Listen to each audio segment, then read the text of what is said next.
两个不等式，然后底下还有2个，所以总共几个不等式？4个。不过我们先看最后这2个 ，x 大于等于0 ，y 大于等于0。它给你这2个条件的主要目的是 x 要正的 ，y 也要正的。那等同说我把我所有的值限制在第几象限？第一象限。所以等一下画出来的值绝对都在第一象限，这样了解意思吧？好，所以这边有30减4y加20跟8s 加3y减掉多少？16。我有2个半平面画，然后半平面画完之后，它要你做什么呢？把这个图形区域画出来之后，有多少个格子点？好，那什么叫格子点？格子点是指在这个区域里面是属于整数点的，整数的值的。好，那我们等一下来画画看哈。所以既然我要画整数的值的话，我有2个直线，所以在这边我们先把直线的交点找出来。因为等一下我把区域画出来的时候，一定要找到交点，因为只有2条。找焦点的话，一定要找的，那我们就先把焦点找出来，跟大家解释吧。因为你如果不找的话，等一下就要找。那我们在画图之前，我们先找焦点。如果这个焦点是整数的话，那另外2个点，另外2个直线的点呢，我就可以比较容易来找。所以我先找焦点，30减4y加上20等于0，还有8s 加上3y减掉56等于0，焦点 s 坐标等于多少？ y 坐标等于多少？大气，来，这是你的工作，快点。30减4y加20等于0 ，8s 加3y减56等于0。其他同学你也做做看，你找看你的焦点应该是多少？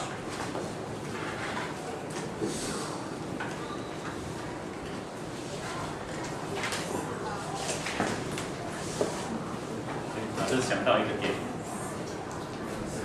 ，4跟几？4跟8，先算一下，12、32，没错，32、24，你没错啊，对吧？哈，大庆。对。S 等于4， y 等于多少？有啊，大庆有算对不对？我算。有。你们要相信大庆啊。很难。不会啦，老师教他那时候算出来了。来，接下来我们要找几个点？我们要每一个直线要找几个点？2个点。我现在是找出1个点了，所以每一个直线再找几个点就好。1个。好，那我们来找一下这条直线的30减4y加上20等于0的。我们找1个点就好。找1个点要谁 ？x 0啊 ，y 等于几 ？y 等于。那另外1个点就是 s 等于4 ，y 等于几 ？y 等于8。所以这2个点，4、8是我们刚找出来的焦点。所以有2个点是不是可以找直线方式出来？第二个是8s 加上3y减56等于0。所以要找2个点，那这个点的话，y等于0 ，s 等于几？7，y 等于 s 等于7，基本上56对不对？然后还有另外一个点，4跟几？4跟8。好，4跟8，7。好，图形有点大哈，那我们来画画看好了。不过它都在第一象限，既然是第一象限的话，那我们把氛围呢限制在第一象限的位置。好，画画看哦。有没有等号？有等号，所以等一下画出来是虚线还是实线？实线啊，y 到8 ，s 到7，所以画一下，1、2、3、4、5、6、7、8，1、2、3、4、7，好，到这里，第一个 s 等于0 ，y 等于5，1、2、3、4、5，y 等于，s 等于4，y 等于8 ，s 等于4，y 等于8，1、2、3、4。8在这里，4的话在这里，所以画出第一条直线出来。实线的这条直线是30减掉4y加上20等于0。第二条直线 s 等于7，y 等于0，在这里。还有另外一个是4、8，所以画下来这2条，这2个点画下来。所以这个直线是写成8s 加3y减掉56等于0。接下来判断区域咯。那这个区域是不是包含 s 大于0 y 大于0，所以都在第一象限的区域？来手比一下，第一个要大于0，第一个大于0，所以哪半面？右半面对不对？在这边往下的区域，80加3减56小于0，56小于0，所以在哪里？手背的位置，所以画出来的区域在哪里？是不是这个区域？这个区域是几边形？几边形？四边。好，顶点找一下，这个顶点多少？00，这个顶点多少？这多少？这个顶点多少？这个点 ，S 多少 ？S0 y 等于 y 等于5。这个点的话是 S 等于4 ，y 等于8。底下这个点呢 ？S 等于7 ，y 等于几？0。好，这个区域我画出来了。他要问你有几个整数的位置。刚刚老师是不是告诉各位说你要用直尺去画？所以如果你真的用尺画的话，你要找点的话，只要把每一个位置画出来，只要有交点的地方都是整数点，懂这意思吧？可是有时候有点太麻烦了，所以怎么办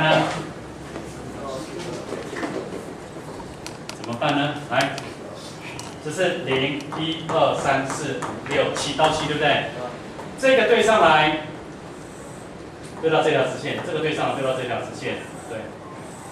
好，对到4的时候刚好对到这条直线，可是从5开始对的时候就对哪一条直线？是对另外一条直线的。所以在这边我们找可先减去的点的话，如果说明天礼拜4我们就有用图形的话，我们把图形呈现出来就很明显了。但是现在如果你用手算的话，我们要做几个方式来改变哈。第一个，取 x 跟 y 的值。第一个从这个点开始 ，s 等于0的时候 ，y 可以等于多少？1、2、3、4到多少？5。你是说老师，那我要这样子慢慢算吗？有一个方法 ，s 等于0是这个点对上去的图形，因为我要看 y 等于多少，对上的图形是这一条，谁？30减4y 加多少？20。所以你想想看 ，s 等于0的时候 ，y 负4y 加20。题目告诉你要怎样？大于0，是不是大于0？负4y 加20是不是要大于0？所以 y 如果等于0，是不是20？20有没有大于0？有。y 如果等于负4加20是多少？负4加4是16，16有没有大于0？有。以此类推到0可以，1也可以，2可不可以？可以，3也可以，4也可以，5也可以，5可不可以？负20加20等于多少？0。有没有大于等于0？也有。可是6可不可以？不行，6的话，负24加20等于负几？负4就变成负的，可不可以？不行，所以 y 可以等于0、1、2、3、4到多少？到几？5，所以 y 可以等于0到5。好，再来 x 如果等于1的时候 ，s 等于1在这里，对上来最高点 y 的坐标应该是多少？好 ，s 如果等于1的话，这是3，对不对？3加20多少？23，所以 y 等于0可以吧？因为 y 是负4y， 所以 y 等于0可以到多少？这个应该到多少？5，可以吗？5的话是负20，哦，还可以。6可不可以？不行啊，所以 s 等于1的。那 s 等于2的话呢？2对上来，2、3多少？6， 26的话可以0、1、2、3、4、5、6，可以。7呢？不行。好，那3呢？3单9， 29的话可以0、1、2、3、4、5、6、7，可以吗？8就不行了哈。好，再来等于4的时候，4到几？4可以到几？最高是不是8？所以就是0、1、2、3、4、5、6、7、8。好，接下来到多少？5。到5的时候，各位想想，它对到哪一条直线？是对到这一条了，是不是对到这一条了？换另外一条线哈。所以 s 如果等于5的话，5、8、40减56，负的多少？16，所以负16，3y 减16要怎样？小于0。所以可以等于多少？0、1、2、3、4。好，接下来6呢？6、8、48，48减56负几？负8吧，对不对？56啊，56、48是负8。负8的话，0、1、2、3可不可以？不行啊。好，7呢？7就多少0而已。所以数数看，这里有0到5。当然你在考试的时候或者在画的时候，要不要每一个这样子慢慢写？其实你这边可以写成0到几，0到5，这是0到，这是0到6，这是0到7，这是0到8，这个是0到5，0到2，这是0到0。所以0到5有几个数？6个，6个。0到6，0到6，6个，6个，12，12再加7，19，19再加8，27，27再加9，36，36再加6，42再加3，15再加1，所以总共几个？所以答案是写可行解区域。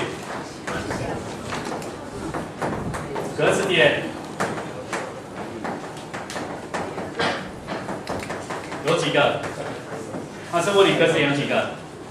有多少格子点？几个？有46个格子点。好，所以这个题目重要的地方是最后画格子点的地方。所以其实你有一个比较快的方式啦，想想看。我们刚刚0、1、2、3、4、5慢慢找嘛，那当然你可以直接想，注意一下啊，刚刚我们谈的，老师用3这个例子来讲 ，s 如果等于3的时候，339是多少？29，负24跟着负4y 加29要大于0，对不对？如果带这个的话，各位想想看啊，刚老师说我用3的例子来举的话，339变成负4y。加上29要大于等于0，那你这时候就变成负4y 要大于等于负的29，也就是 y 要小于等于多少？29/4分之29，大概多少？7点多，所以比7点多小的整数就是0到几？0到7，你可以用这样的方式来解也可以。当然这个地方就看你对这个数字的敏感度是多少了哈。你如果敏感一点的话，你可以很快去把这个范围有几个可以很快把它找出来。那如果你敏感度不高的话，你就是要这样慢慢去写下来。啊，这个会花比较多的时间哈。不过这个可行解区域的格子点你一定要会造，而且我们到后半段追荐哈，我们到后半段讲那个不等式的时候，那个线性规划题目的时候，有时候没有办法找到。焦点刚好不是格子点的话，你就要想办法找格子点，那这个你要会哈。好，你先把它抄一下，那看看有没有什么其他问题。